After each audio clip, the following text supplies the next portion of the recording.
There's no doubt that Aston Martin have had an incredible start to their 2023 season. They've gone from finishing P7 in the 2022 Constructors' Standings to scoring 6 podiums in the first 8 races of this season. But things have calmed down slightly for the Silverstone-based team, as their recent race results have not been as impressive. It begs the question, what's happened to Aston Martin's performance? Before we get into the video, make sure you subscribe to Apex if you haven't already, and comment whether you think Fernando will finish P3 in this year's Drivers' Championship.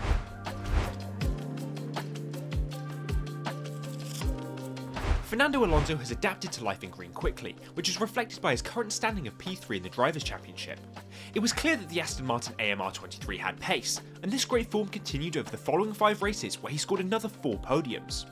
But as the Austrian Grand Prix came around, Alonso was no longer fighting for podiums, but instead finished just behind in P5. Since Austria, Fernando has just about managed to keep the AMR23 in the top 10, and a P5 finish in Belgium gives the British team hope that they are heading back in the right direction. But where exactly did it go wrong for Aston Martin?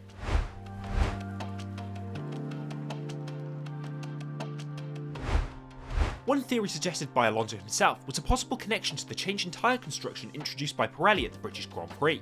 However, Aston Martin's senior management dismissed this idea and pointed towards an upgrade package introduced at the Canadian Grand Prix. This package triggered some unanticipated characteristic changes that the team struggled to manage immediately. These side effects, as described by team principal Mike Crack, became more apparent when the team used higher downforce setups on the car in the following races.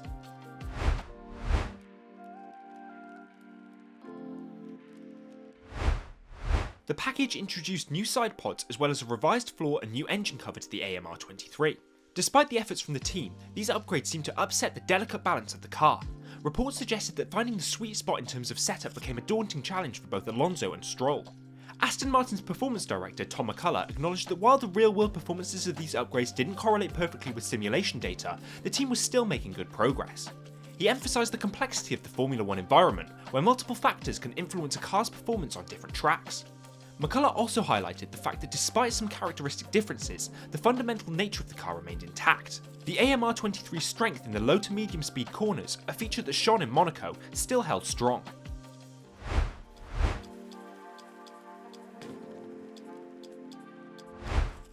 A more intriguing answer to Aston Martin's performance dip also emerged from the paddock.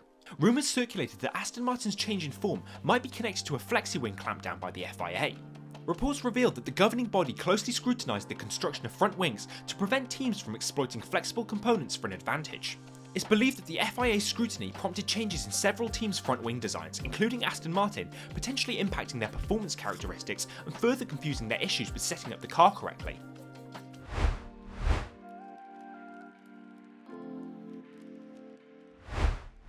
Looking to the future, McCullough revealed that Aston Martin's development journey for the AMR23 is far from over. With a stable rule set for 2024, the team plans to keep pushing the boundaries of their car and apply the lessons learned from this year's car to the AMR24. But that doesn't mean that they've written off this season. McCullough also confirmed that even bigger upgrades are in the pipeline, and the team will be working on finding the perfect balance between enhancing their weaknesses and preserving their existing strengths. Despite some recent setbacks, the story of Aston Martin's season continues to unfold. They go forward with a focus on ending the year as strong as it began, which may involve getting to the bottom of any possible reasons for this dip in performance.